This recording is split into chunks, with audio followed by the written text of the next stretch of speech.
अगदी सोपी आहे। फक्त हे पॅटर्न कपड्यावर थोडं ठेवण्याची पद्धत वेगळी आहे। व्हिडिओ शेवटपर्यंत बघा म्हणजे तुम्हाला यातील बारकावे व्यवस्थित समजणार आहे। त्यासाठी इथे हा घडीचा पेपर घेतलेला आहे।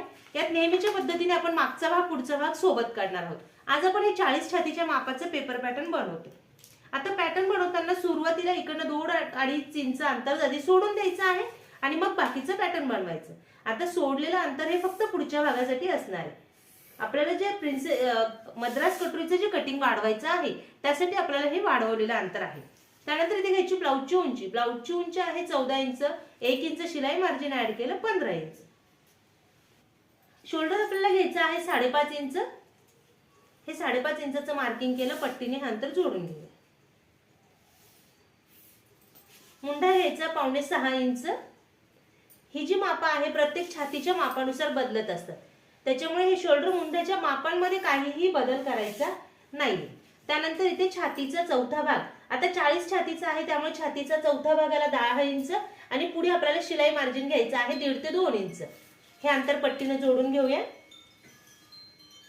आणि सरळ खाली हे अंतर जोडून घ्यायचं। कमरघेराचं अंतर घेण्याची गरज नाही। जिथे आपण हे शिलाई मार्जिनचं मार्किंग केलेलं आहे ते खाली जोडून घेऊया। या मार्किंगचं आपल्याला टक्स पॉइंटच्या रेषेसाठी गरज पडणार आहे। त्यानंतर मुंड्यांचे आकार देऊ। 1.5 इंचावर मागच्या मुंड्याचा आकार द्यायचा। हे पॉइंट मॅच करायचे आहेत, फक्त आकार देताना हा पॉइंट मॅच करत वरती शोल्डरला हात जोडायचा। पुढच्या मुंड्याच्या आकारासाठी ह्या पॉइंट पासून इकडे 1 इंचाचं मार्किंग केलं, इकडे 1 इंचाचं मार्किंग केलं।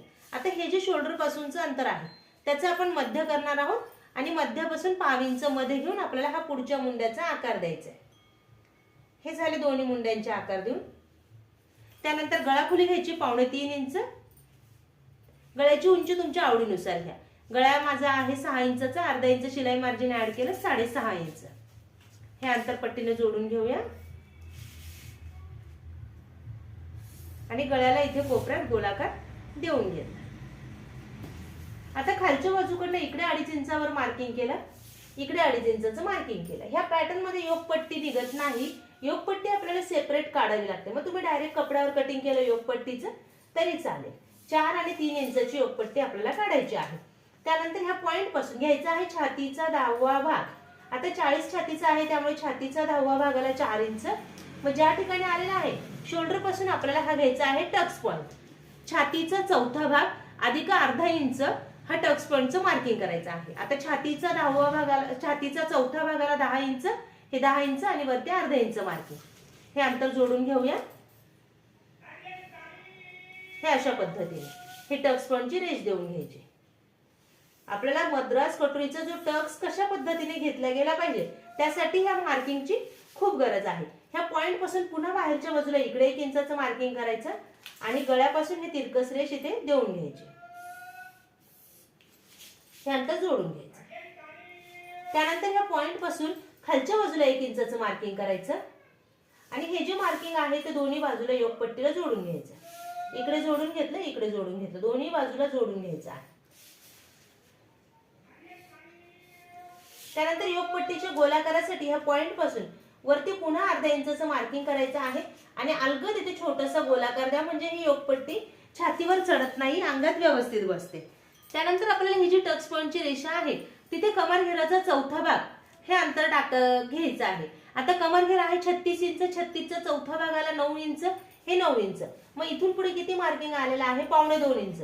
मग हा टक्सचं कटिंग आपल्याला पूर्ण दोन्ही बाजूला करायचं आहे 2.25 इंचाचं। असे ह्या टक्सचं कॅल्क्युलेशन करायचं आहे। तुमचं किती अंतर पुढे शिल्लक राहतं त्यानुसार ह्या टक्सचं कटिंग करायचं। आणि सर्वात महत्त्वाची गोष्ट, ज्यावेळेस आपण शिवण करणार आहोत तर प्रॉपर शिवण बरोबर ह्याच्यावरच आलं पाहिजे। मग कपडा कटिंग करताना आतल्या बाजूला अर्धा इंच एक्स्ट्रा इथे मार्किंग करूनच कटिंग करा। जेवढा तुम्हाला शिलाईसाठी कपडा लागणार आहे तिथे कटिंग करायचं, म्हणजे शिवण आपलं बरोबर ह्या पॉइंटवर आलं पाहिजे। सेम अशाच पद्धतीने हे मार्किंग आखून घ्यायचं। पेपरवरच जी शिलाई मार्जिन लागणार आहे ते आपण वाढवून घेतलेलं आहे। फक्त कपड्यावर ठेवताना आपल्याला पुढचा भाग जो आहे तो क्रॉस कपड्यामध्ये ठेवायचा आहे, उभ्यात किंवा आडव्यात ठेवायचा नाही। आता याचं कटिंग करून घेऊया आणि मग क्रॉस कपड्यात कसं ठेवायचं ते समजावून सांगते। नवीन बघणाऱ्यांनी जर अजून चॅनलला सबस्क्राइब केलेलं नसेल तर चॅनलला सबस्क्राइब करून नवनवीन व्हिडिओच्या अपडेटसाठी बेल आयकॉन ऑलला क्लिक करा आणि व्हिडिओला लाईक करून जास्तीत जास्त शेअर करा। तसंच स्क्रीनवर माझा संपर्क क्रमांक दिलेला आहे.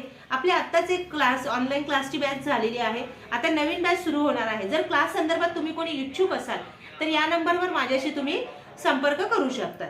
आता पुढच्या भागात जे आपण हे साईडला अंतर वाढवलेलं होतं ते आपण मागच्या भागातून काढून टाकणार आहोत. वाढवलेलं अंतर हे फक्त पुढच्या भागासाठी होतं आणि ते वाढवलेलं अंतर घेतल्यामुळे आपलं कमी वेळात आपलं पेपर पॅटर्न तयार झालेलं आहे. हे पॅटर्न बनवताना तुम्ही वर्तमानपत्राचा वापर केला तरी देखील चालेल.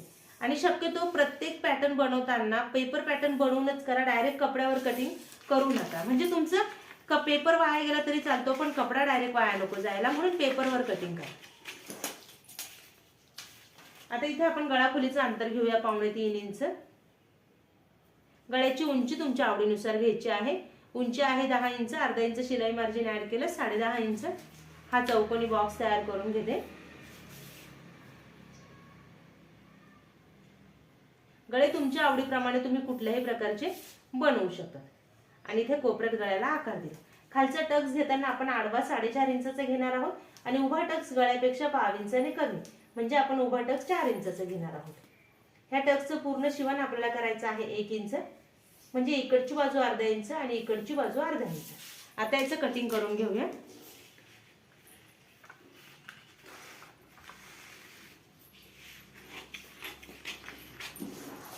हे झालं आपलं मागच्या भागाचं पॅटर्न तयार. आता पुढच्या भागाचं कटिंग करून घेऊया आणि कपड्यावर ठेवायचं कसं ते बघूया. मुंड्याचा आकार प्रथम कापून घ्यायचा. हा जर कापायचा राहिला तर तुमचं ब्लाऊज बिघडू शकतं. हे ब्लाऊज अंगामध्ये खूप सुंदर बसतं. ज्या ताईंची कपसेट जास्त मोठी आहे त्यांना हे ब्लाऊज अजून छान बसतं. योगपट्टी याच्यात निघत नाही. योगपट्टी आपल्याला 4 आणि 3 इंचाची सेपरेट काढायची आहे. मग तुम्ही ते डायरेक्ट कपड्यावर कटिंग करू शकता. लागणारा एक्स्ट्रा कपडा पेपर पण आपण इथे कटिंग केलाय, मग कपड्यावर तुम्हाला वाढवण्याची काही गरज नाही. हे झालं आपला पुढच्या भागाचं पॅटर्न तयार. ज्यावेळेस हे पॅटर्न कपड्यावर ठेवायचं, उभ्यात किंवा आडव्यात अशा पद्धतीने ठेवायचं नाही. कपड्यावर ठेवताना अशा पद्धतीने क्रॉस कपड्यामध्ये ठेवायचं, असं किंवा असं ठेवायचं आहे. म्हणजे आपण कटोरीचं कटिंग किंवा गळ्याच्या पायपिंगच्या पट्ट्या ज्या पद्धतीने तिरकस कपड्यामध्ये काढतो तशा पद्धतीने ह्या पुढच्या भागाचं कटिंग करायचं आहे. म्हणजे हे ब्लाऊज अंगामध्ये अगदी छान बसतं. हे अशा पद्धतीने आपलं हे पॅटर्न तयार झालेलं आहे. याला योगपट्टी बनवताना 4 आणि 3 इंच, म्हणजे काच बटन पट्टी कडची बाजू 4 इंच आणि फिटिंग कडची बाजू 3 इंच अशा पद्धतीने योगपट्टी लावायची आहे. याला तुमच्या आवडीची कोणत्याही प्रकारची बाही लावा. सर्व प्रकारच्या बाह्यांचे व्हिडिओ आपल्या युट्यूबला अपलोड आहेत. त्यानुसार ब्लाऊजला बाही लावा आणि तुमच्या मापाचं सुंदर असं ब्लाऊज शिवा. धन्यवाद.